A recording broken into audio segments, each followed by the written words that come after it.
Hey guys, welcome to the classical civilization, somewhat of a review. First we're going to talk about ancient Mesopotamia. Ancient Mesopotamia is known as the land between the rivers. And the two rivers is referring to are the Tigris or Euphrates, which are irregularly flooding rivers, which you should already know by this point.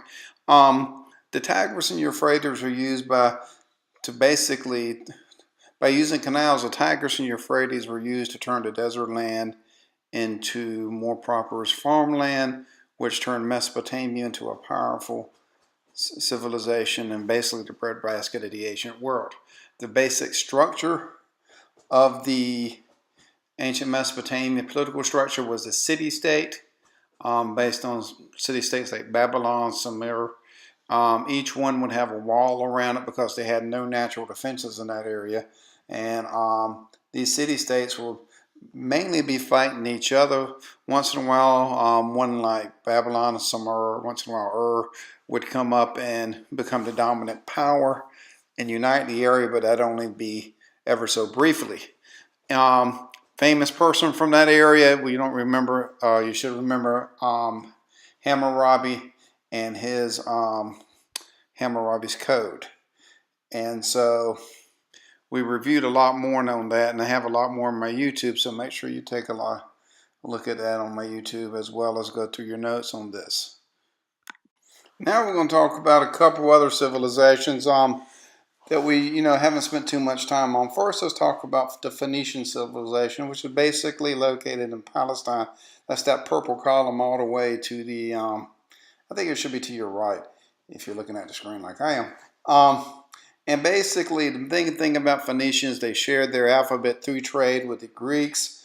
And more importantly, the Phoenicians were a very powerful trading people, and they established the city of Carthage, which would eventually lead to challenge the Romans for the control of the Mediterranean. So just remember the Phoenicians. Also, we're not going to cover this on this review, but Egypt. Remember, the polytheistic religion is very different from that of the polytheistic religion of Mesopotamia. It does have a more positive view of the afterlife. The Egyptians have a theocracy, unlike the monarchy-based society of Mesopotamia. The theocracy of Egypt was well established because of years and years and years of isolation. It made a very strong government. And that government survived repeated invasions. That did the basic culture of ancient Egypt. And this was basically due to the geographic isolation of the region. And this isolation is predominantly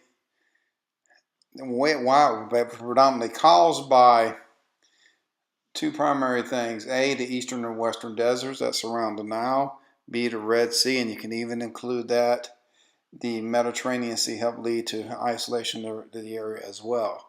A couple things about the Nile. Remember, it was regularly flowing, meaning they knew when it was coming. They just didn't know how far it was going to flood. And the Nile provided Egypt with basically most of everything it needed as far as crop-wise, made it a very, very big agricultural producing region. But unlike Mesopotamia, Egypt was blessed with other resources such as gold, silver, tin, and other resources that places like Mesopotamia were not. So when you look at Egypt, it is a very powerful nation, predominantly not only due to its location, but its geographic isolation created an extremely stable government that lasted for centuries, and its geography also set it up with a vast amount of resources that other civilizations necessarily did not have access to. All right, the next three civilizations we're going to talk about are the Persian Empire, the Mauryan and Gupta Empire of India, as well as the Han Dynasty in China. These are round up the three non-European classical civilizations that we need to discuss. And what we're going to start off with is the Persian Empire. Now, the Persian Empire is located roughly in the modern Middle Eastern area. It stretched from India all the way to the borders of Greece and down through Egypt. It was an extremely rich and powerful kingdom. Geographically, The Tigris and Euphrates, once again, was the major river system in the area. But it really transpired all the known geographical limitations and features we have talked to in the past, just because it was just so large. Two great leaders of the Persian Empire were Cyrus and Darius. Cyrus basically set up the policy of toleration that would come to define the Persian Empire. He was also known as the road builder. Darius would divide the empire up in 20 different districts, which made it easier to control and to control. Other empires we'll see will eventually copy this model. The advantage of accepting of the policy of toleration set by Cyrus was that it would make it easier to control other civilizations, because if you think about it, if you tolerated the other civilizations' beliefs and language, you just changed the people at the top. And so the people at the bottom would not necessarily really mind the change in leadership, so long as their customs and belief were respected.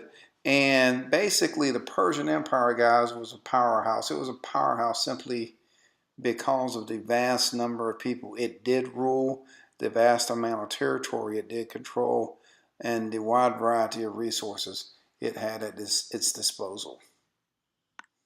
The next civilization we'll be talking about the Indian civilization, particularly the Mauryan and the Gupta empires.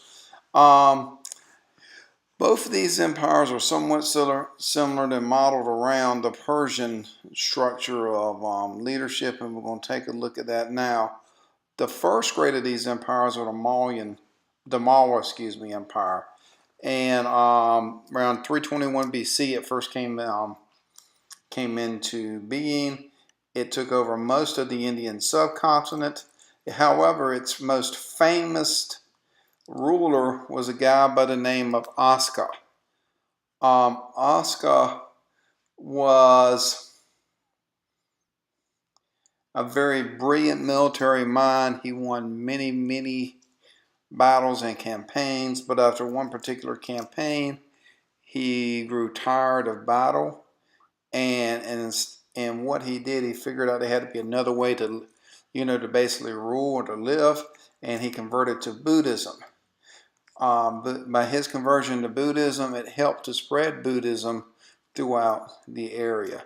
Whether Asca intentionally or actually did convert over to Buddhism or use it a way to better rule his people, I do not know, or I think only he knew himself, but his conversion had left a big impact on the area by making Buddhism more accepted.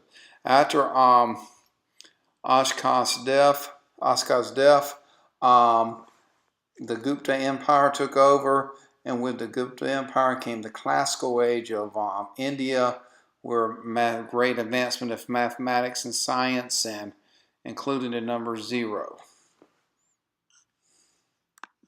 Now we're talking about the Han Dynasty, one of the classical civilization of China. Prior to the Han Dynasty, you have the older Shang Dynasty. Then you have the Chao, or it's pronounced Zhao Dynasty. The Zhao Dynasty is where Confucianism first comes up.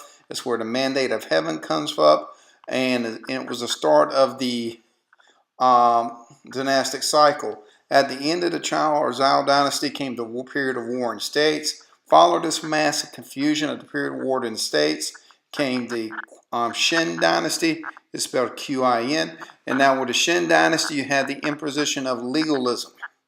And you remember what legalism is, the belief that everybody's bad and you had to have tough laws to punish everybody or else they'll get out of hand. And you can sort of understand why the Qin Dynasty put forward legalism, because they just followed this period of war in the state where there were mass chaos. And so they were trying to restore order to China, and they tried to, through this legalistic philosophy, which was ultimately rejected by the Chinese people because they overthrew that dynasty shortly after its establishment. And then after the Qin Dynasty came the Han Dynasty. This was the classical age of China. It's what you think of as China when you think of classical China. They extended the Great Wall to its greatest lengths. They started developing the Silk Road. They introduced something called the civil service system, basically professional bureaucrats. And the civil service system was based basically on the teaching of Confucianism. And Confucianism basically, based social order on family relationships. But even more importantly for government, Confucianism says, well, birth doesn't necessarily establish you as a great person. What establishes the difference in society is education. And this was really put into practice by the Han Dynasty. They instituted the first civil service system in the world. And these exams were based on the teaching of Confucius' writing. So the first time in history, education has become a means to advancement. Han Dynasty was also a time of great technological advancement for the Chinese people. Paper became more productive. Silk was traded. New methods of agricultural production was invented. A number of different, the water wheel, the steel plow, or the iron plow. And all this was invented during this time. The Han Dynasty also expanded the Silk Road virtually to its greatest extent. One of its greatest customers was the Roman Empire, who coexisted at the same time with the Han Dynasty and who had significant contact with them through dealings on the Silk Road. And you also got to wonder that around this period, the Roman Empire started adopting professional bureaucrats, or basically civil servants. And was or was not this the influence of ancient China? And so, guys, this concludes this section of the review. Now, you've got Egypt on other YouTube channels. You've got China on other YouTube channels. I'm not going to probably not going to do a review on Greece and Rome, since we covered those so recently, and I think I've already got videos out there on them. All right, y'all take care. Talk to you later. Bye-bye.